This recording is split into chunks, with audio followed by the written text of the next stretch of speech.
will just melt, but let's just jump first to the line of dawn, shall we? I love it because given what Falcon has drafted, you can almost say that they're winning every single lane and on the mechanics, interactions, Mobile Legends. platform, then they're also ahead. But when it comes down to execution, maybe BlackList can pull one off. Let's get back into the game here. It is a mirrored start, both in orange. Okay, so rotation-wise, Ken and Wise will not meet up in the first 2 minutes. They will not have a clash, but take a look already. It's going to be 2-2 bot side. And again, Naomi, what is he trying to do? Of course, spoke. But let's take a look. Take a minute here. Let's see items check, spell check, and as well as emblem-wise, nothing too significant. And on that note, I'm a little bit worried about the gold lane for Falcon, to be honest, right? Because Naomi definitely going to be hiding in that bush, and Oh My Venus on the Diggy is going to be able to sniff that out. So no element of surprise for Naomi if his gameplay is to try and babysit the Lunox in that gold lane. Oh yeah, you can be as annoying as you want to be with the Natalia, keeping that exclamation point on your opponents, but the auto alarm bombs are gonna tip them off. Exactly. And in that lane, 1v1 Lunox and Carry in the early game. Oheb, to be honest, not much damage from Lunox in the early game unless her items are actually built. And when it comes down to the movement speed, Carry has got it. They need to be able to try and help the Lunox into the bottom side, and I guess that's what Martis is trying to do. They need to do as well here is, of course, I mean, Naomi needs, he has a lot of job description here. He needs to protect the gold lane. He needs to also enter the back line to find Xavier or even Carry, and that is just a plethora of objectives. Let's see though, the first turtle is up. Oh, given the plethora, the smorgasbord of things that Naomi has to do, makes a beeline for the top lane, and given Edward a piece of his mind and his blade, putting him at about half of his health before the concentration was up. Now, Turtle at less than half health. There's a lot of members here. Yellow Flash with the bravest spider, and he goes with the Poissons. It's Ken who secures it. Plus, a cold altar. Down goes Wise. Yellow Flash gets him, and they put up a mystic field, quelling all offensive attackers, and now Venus is in trouble. Naomi pops the Diggy. Down one goes. Naomi still alive.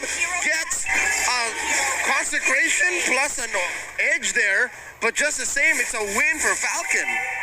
Take a look at bot side as well here. Zipic stealing E1s. Remember Oheb, early game, sure, not a lot of damage in, but after 2 items, it is going to be Zipic who needs to be careful when engaging 1v1. But a very good trade in general from Falcon.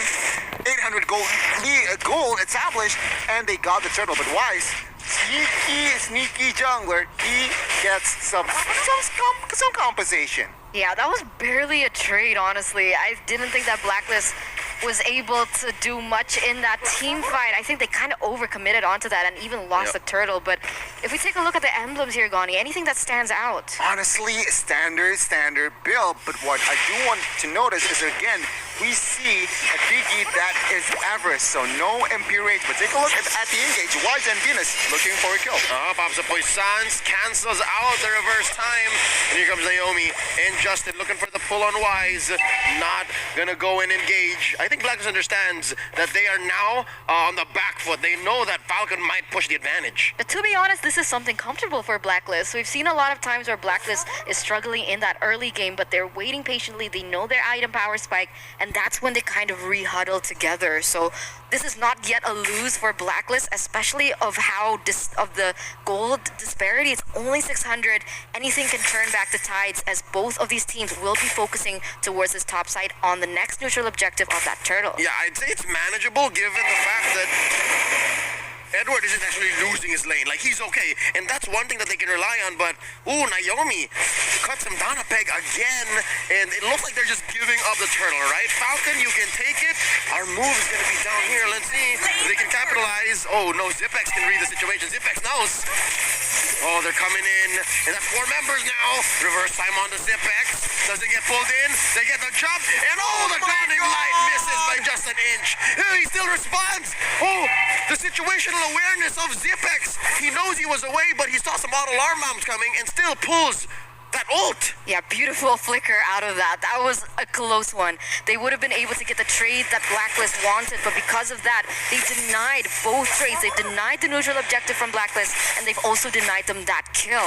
The composure. Oh, decimate by Ken. And now he's going to capitalize on that, convert into an orange lane steal. Oh, wow. Gani, you were saying? I was about to say, I mean, Zipex with the composure, but still getting bot side. Oh, no. I'm going to go ahead underneath his tier 1. Ken forcing the issue. They're going to clear this wave, make a clean go at this turret. They might siege it very low. Naomi cleans house, taking down Oheb. And oh my Venus, here comes Wise to the rescue. Haji goes down. Ken is going wild down here. And they're going to get away with it. No punish, no clapback from BlackList. Wow, 3-for-0 trade, 7-1 amount of kills here in the 6th minute, and it doesn't seem like Falcon want to stop. Look at Yellow Flash trying to take away the necessity that Edward has. He's trying to take away any pressure, and they're going to be able to secure an objective on towards that mid side. Amazing execution from Falcon. The setup, the execution done sharply. BlackList, why they are behind, they got caught up. They underestimate the rotation from Falcon, and Falcon took advantage of that. It's up carry, and right now they are confident to even somehow invade the jungles of Wise. But of course, Venus and Edward is always there. But let's see here.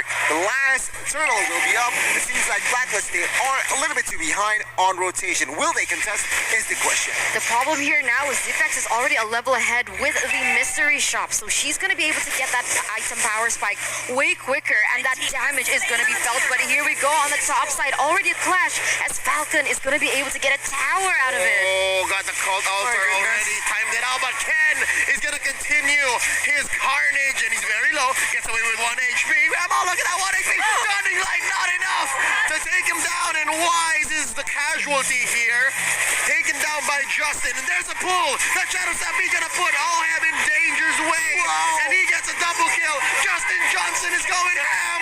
He gets a double Naomi, and that's a wipeout. Blacks International losing 5 men, and it's Yellow Flash traded off. Wow! Falcon Esports. This is the Falcon that we were waiting for since MSC. The way that they're able to just make their own tempo, push it on BlackList of all teams, and be the dominant force. Now, with a 6,000 gold lead in the 8th minute, Gani, what are the items telling us? Check the Lunox out. Zipex, 2 items, Clock of Destiny, Lightning Truncheon, and I believe that he is on his way towards Divine Glaive. Why? He wants the penetration. He wants to penetrate Wise as well as Uranus. So let's see, Falcon, is this the way to go? Because they are in a good position to somehow throw the defending champions in this match. Oh yeah, no, throw him into the lower bracket if there is a chance for that. Not sure if the math checks out. But something else that catches my eye is Oheb is slowly building up towards a rose gold meteor. I think he needs that. But now Edward is in trouble. Pops the consecration at the right moment. And so far, they're struggling. They're struggling. A lot is on the shoulders of Haji here. Again, this was a 6-6 situation with a lot of teams that lost the early game with a savior. They just need to get to that point where the savior makes a difference. I mean, you're right. I mean, as we all know, this ultimate dawning light is detrimental on as a defense and as well as offense. So at BlackList, they are low-key banking, but take a look at Falcon. They do not stop, Leo, staying proactive, controlling the map, and BlackList, they are the team that is being driven by Falcon. Oheb needs farm. Oheb needs farm. He's barely doing any damage right now. And we can see, look at that, Zipex with Holy Crystal. In addition to how much she's already shredding into the members of BlackList, a Holy Crystal to top it off. Gonna increase that magic damage. Just needs some more penetration to, like you mentioned, really get into Wise as well as Uranus. It's so clear, but doesn't that hurt? The fact that the Uranus and the Baksha were the last picks? Exactly. And then the Lunox was the answer. It's so perfect the way that Falcon orchestrated this situation. And not even to mention how Ken is having almost a perfect game as a Martyrs. He's taking everything away from Wise.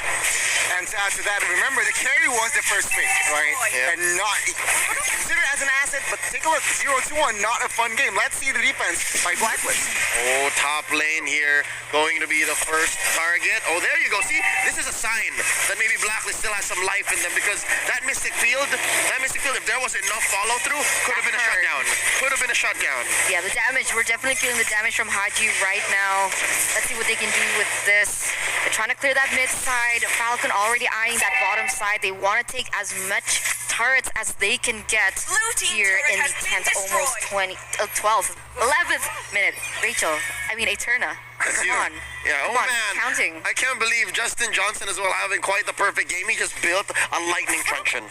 And as of that, he has a 308 scoreboard, which in total is 12 total kills.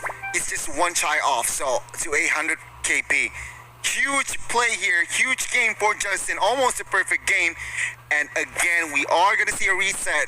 He talked about this. They have Diggy, they have Xavier. Their high ground is strong, and of course, with that carry, they can't just melt out down lords. So BlackList, they still can turn this game around. Yeah, Falcon watched a lot of BlackList games. They know that Oh My Venus likes to camp those bombs into that bush, so it's Ken who's cleaning up house. And it makes sense, because again, I think last we checked, he was building some defense items. This might be a tanky Martis, and that's exactly what's choking BlackList International, the presence of Martis, the presence of Ken, the Burmese Python. You can see, though, that BlackList, they're trying to prevent the lanes from freezing. You can see that they were actually kind of stalling it from coming in because they know how much OHEB needs that farm. They're relying heavily and banking on OHEB and Haji right now. And right now, Falcon, now they're forced to come a little bit closer to BlackList. I wish I could see the equipments here for both teams, but it seems like now Falcon, they are 10 seconds away to perhaps another Lord Siege. BlackList still far behind gold-wise here. They need a mistake from Falcon. Yeah, baby, I was gonna say, one of the few ways that Blacks can come back, possibly, is if they do this, yes, number one, stay in their base, don't cross any thresholds that you might not come back from. And Almost. so close. Oh, so close. Imam almost stole that away. The KDA machine was about an inch away from getting a Luminous Lord for BlackList, but not today, says Ken, not today. Man, that instinct Eterna almost just perhaps 0.ish seconds shy. But now Falcon with the siege, with this goldie, they are in a good position to end the game. It's not looking good. 9,000 already. He's trying to use that Donnie Lights to clear the waves here, Leo. Oh. Might be the final stand for Yeah. BlackList. Look at that. See, 4 members of Falcon didn't even cross the threshold, but here we go. Starting off with the Mystic Field. Edward kiting and peeling for his squad. A few gets caught again in another Mystic Field. I love how Xavier has so much lower cooldown, but now, donning light, forcing an early ult from Zipex. Very low members in the back line. Now Wise pops up Poisas, another Mystic Field catches 2. Ken here regenerating in that small bush. Top lane inhibitor already down. Mid lane, they need to protect this. We can't afford any more permanent damage, says BlackList. And they don't eventually get that for bottom as well. 2 towers are going to go down there. 2 inhibitor turrets at that. And that leaves BlackList kind of up in the open here for Falcon, but that was a really good defense, and we could see that the damage from OHAB is starting to shine. Haji also, 12 minutes in, he was able to secure that lightning truncheon, and perhaps that's why the magic damage was already starting to be felt by Falcon. Gani, that was the first purple buff that Wise got in a while. Finally, and mind you, Divine Glaive has been built by Justin as well. Take a look at the player's goal here. All 5 members are from Falcon, top 5, and of course OHEB is just behind Naomi.